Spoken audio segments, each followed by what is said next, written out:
vamos falar sobre o conceito de direito e como aplicar o direito para os romanos, né? Lembrando que não estamos, né, no campo da filosofia do direito, mas sim desse conhecimento para os romanos. Nós temos uma bela definição, famosa definição de direito no Corpus Juris Civilis, ius est ars boni et equi, né? O direito é a arte do bem e do justo, uma definição de Celso trazida para a gente por Ulpiano, que mostra essa beleza aqui do direito. E, né, aqui não arte, né, no sentido artístico da palavra, mas como um sistema, né, um conjunto de regras, princípios que vão ter como objetivo o bem e o justo. Vamos trazer então aqui alguns conceitos de direito enquadrados para que a gente possa entender melhor essa situação. A gente pode falar em direito objetivo e direito subjetivo. Direito objetivo é o conjunto de regras, enquanto que o direito subjetivo é aquele que é dado por aquele conjunto de regras para um sujeito. Então, direito objetivo. Direito civil brasileiro, um conjunto de regras de direito civil brasileiro. Aqui a gente tem essa acepção de conjunto de regras. Enquanto que no direito subjetivo é quando eu falo assim, eu tenho direito de votar. Então é um direito que é dado pelo conjunto de regras, pela Constituição brasileira, por exemplo, que é direito objetivo, e é dado por um sujeito aqui, esse direito subjetivo, no caso eu, essa faculdade de agir. A faculdade de agir segundo esse conjunto de regras. Os ingleses e americanos diriam que direito objetivo é law e direito subjetivo é right. Então, aqui fica mais fácil da gente definir aqui em inglês essa diferenciação. Ius scriptum e ius non scriptum, direito escrito e direito escrito. Direito escrito são as leis, por exemplo, enquanto que o direito não escrito é o costume que a gente viu na aula passada. Aqui, bastante óbvio essa diferenciação. Aqui para o direito romano, muito importante, ius civile e ius honorarium. Ius civile e ius honorarium. Ius civile é o conjunto de regras, não do direito civil, mas sim dos cidadãos romanos. Os civis são os cidadãos romanos. É o direito mais antigo, vindo do chamado direito quiritário, que é o tradicional direito romano, enquanto que o ius honorarium, o direito honorário, é aquele aplicado pelos pretores, ou seja, é aquele adaptado, é o resultado da aplicação do ius civile. Então, o ius honorário vem da aplicação do ius civile. Ius civile, novamente, ius gentium. Aqui é uma outra justaposição. Ius civile como direito dos cidadãos romanos, enquanto que ius gentium é o direito que é aplicado entre cidadãos romanos e estrangeiros. Ou seja, não estrangeiros inimigos de guerra, que aqueles vão ser considerados escravos, mas outros estrangeiros que negociavam, que realizavam contratos, por exemplo, com os romanos, são as regras do ius gentium que devem ser aplicadas. Ius publicum e ius privatum. Aqui essa é uma diferenciação que funciona até hoje, direito público e direito privado. Direito privado é aquele entre particulares, por exemplo, o direito civil, entre pessoas privadas, entre um contrato entre um vendedor e um comprador. Isso é direito privado até hoje, enquanto que o público vai ter a participação do Estado. Em Roma a gente não tem o Estado, que é um conceito moderno, mas a participação do poder público, um interesse público muito grande. Também tem uma certa relação com o chamado ius cogens e ius dispositivum, direito cogente e direito dispositivo. Direito cogente e direito dispositivo. Direito cogente é aquele que não pode ser afastado pela vontade das partes, ou seja, precisa se aplicar exatamente como está na lei, enquanto que o direito dispositivo pode sim ser afastado pela vontade das partes. Vou continuar com o meu exemplo do contrato de compra e venda. O contrato de compra e venda no direito brasileiro e também no direito romano são regras de direito dispositivo, a não ser que tenha algo disposto em contrário. Sendo assim, aquilo que está no contrato de compra e venda, as partes podem fazer do jeito que elas quiserem, claro, desde que não vá um contra a lei. mas algumas coisas elas podem afastar e não se aplicar o que está na lei. Tem também esse conceito do ius naturale, do direito natural. Esse é um conceito que vai ser muito desenvolvido na Idade Média e na Idade Moderna a partir do século XV com uma grande maestria, mas não é esse o caso. Para a gente vai ficar com essa definição dos romanos. O direito natural é aquele que a natureza ensinou a todos os seres vivos, omnia animalia, todos os seres vivos. Então, aqui é aquele que vem antes do homem, que vem da própria natureza. Vamos falar um pouquinho sobre interpretação desse direito. Como a gente sabe, a função principal do jurista é aplicar o chamado direito objetivo, aplicar o conjunto de regras. E para isso é fundamental entender e poder julgar o negócio jurídico. E aqui a gente vai poder ter essa contraposição entre verba e voluntas.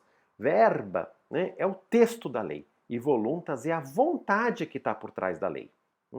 Então, por exemplo, num testamento, a gente tem o que tem no texto do testamento, aquilo que alguém deixou, esse negócio jurídico do testamento para produzir efeitos após a sua morte, e tem o que era realmente a vontade do testador.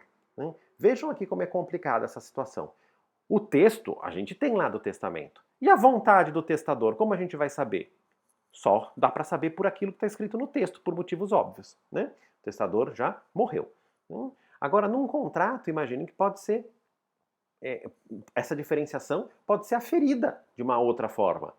Tem aquilo que está no texto do contrato, no texto da lei, e aquilo que as partes do contrato querem e aquilo que o legislador queria. Isso pode ter diferenças e precisa ser combinado, privilegiado ou considerado na hora de se aplicar o direito. E aí a gente tem o que a gente chama de aplicação gramatical ou literal e a ratio legis, aquilo que está por trás, a vontade da lei. Se a gente entende que o que está no texto é exatamente aquilo que realmente se quis com aquilo, a gente pode falar de uma interpretação declaratória. Se, pelo contrário, a gente tem no texto mais do que aquilo que realmente se queria, a gente pode falar da necessidade de uma interpretação restritiva. Na hora de aplicar, a gente precisa restringir, que é exatamente o oposto da aplicação extensiva. O texto não está falando de todas aquelas situações, mas, na verdade, o legislador queria aquilo.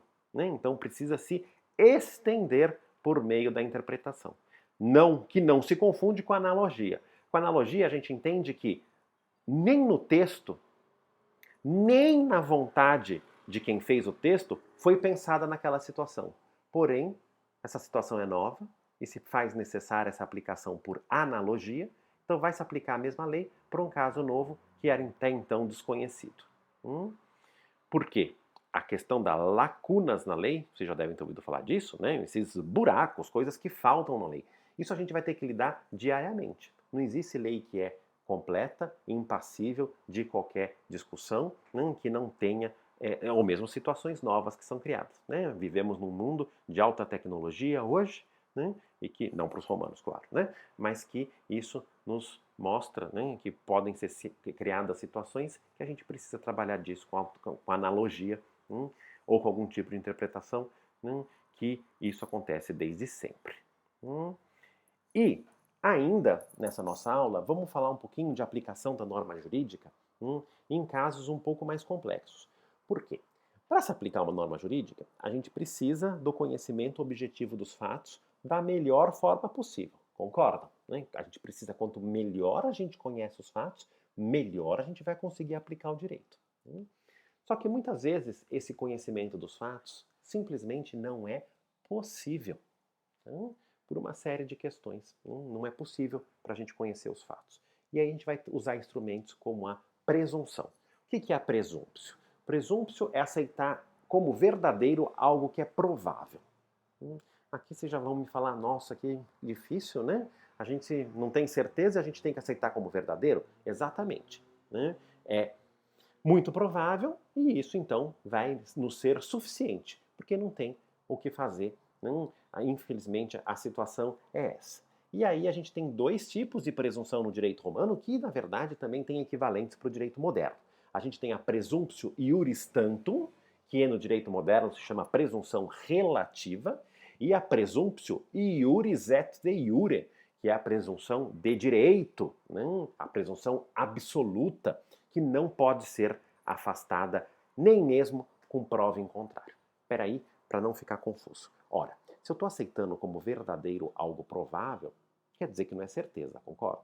Então quer dizer que, eventualmente, pode-se ter uma prova em contrário. Em alguns casos, mesmo tendo a prova, a gente não vai aceitar essa prova. Vou explicar com exemplos que fica mais fácil. Bom, primeiro, uma questão de presunção iuris tantum, presunção relativa. No direito romano, é uma presunção relativa que a criança nascida de justas núpcias entre 180 dias e 300 dias do último contato entre mãe e pai, entre suposto pai e mãe, né, porque a mãe a gente sabe quem que é, o suposto pai é considerado pai sim, uma presunção relativa, que ele é pai. Por quê? 180 dias e 300 meses, né? 300 dias, desculpas, são 6 meses, né, mais ou menos, e 10 meses é o quanto dura a gestação humana. Então, se presume, relativamente, que o marido é o pai. Justas núpcias, marido e mulher. Então, mesmo que o marido, entre esse período de 6 meses de 180 dias e 300 dias não teve contato nenhum com a mulher, se entende que ele é o pai. Porque existe uma grande probabilidade. Agora, pode ser que tenha prova em contrário no direito romano, né? Não vai ter exame de DNA, obviamente, mas pode ter testemunhas que tinha uma outra pessoa, né? Um outro homem, e isso pode ter prova em contrário. Tá? Mas precisa dessa prova. Né? Ou seja, a gente tem o que a gente chama de inversão do ônus da prova. Né? Então, aquele pai, o marido, não precisa provar que é pai. Né? Quem vai ter que provar é um outro interessado. E provar, já aprendam desde já, é sempre muito difícil. Então, inverter o ônus da prova, né, jogar a prova para o outro lado, para outra parte, é sempre uma questão muito importante, porque pode ser muito grave. Temos outras situações em que a gente tem uma presunção iuris et de iure, né, uma presunção que é absoluta, não admite prova em contrário. Por exemplo, aqui a criança nascida depois de 300 dias desse contato do pai. Aí não tem prova que seja possível, porque o direito não vai trabalhar com isso. Uma gestação de mais de 10 meses, nunca ninguém ouviu falar. Vou dar um exemplo do direito moderno que vocês vão entender também. É considerado estupro no direito brasileiro, né, qualquer relação sexual com menores de 14 anos. Então, não vai se perguntar se pode ter sido consensual ou não. Criança, menor de 14 anos, é sempre vítima de estupro em caso de relação sexual. Se há alguns anos, alguém pode lembrar, foi tentada uma decisão em contrário a isso de um juiz de primeira instância que foi completamente rechaçado, graças a Deus. Porque não tem que fazer essa pergunta. Né? Aqui é uma escolha do direito para não se criar aqui nenhum tipo de possibilidade de prova em contrário. Certo? E temos ainda a chamada ficção. Considera-se como verdadeiro um fato inverídico. Aí vocês vão me falar, peraí, professor, tudo bem, a presunção, né, algo provável como verdadeiro, a gente aceita. Agora, uma mentira, como a gente vai entender como verdadeiro? Pois é, a gente tem casos que a gente precisa disso. Vocês vão achar que eu estou ficando maluco, mas é exatamente assim. Vou dar um exemplo. Né? É uma ficção, né, o princípio de que todos conhecem o direito. É óbvio que é uma ficção, é uma mentira. Não existe professor de direito, não existe jurista em tempo algum que conheça todo o direito vigente. Quem pode conhecer todas as normas aplicáveis no Brasil? Não tem como. E a gente considera como verdadeiro que todo mundo conhece isso, tanto no Brasil como em Roma. Mas como assim? Por que isso? Ora, se não fosse assim, a gente não teria nenhum sistema jurídico que funcionasse. Era muito simples alguém alegar em juízo que, olha, eu não paguei esse imposto porque eu não sabia que tinha essa norma. Eu matei fulano de tal, mas é que eu não sabia que era proibido. Ou seja, a gente precisa dessas ficções de considerar como verdadeiro algo que é inverídico para conseguir atingir os objetivos necessários aqui de funcionamento do direito. Certo? Obrigado, pessoal. Nos vemos na próxima aula.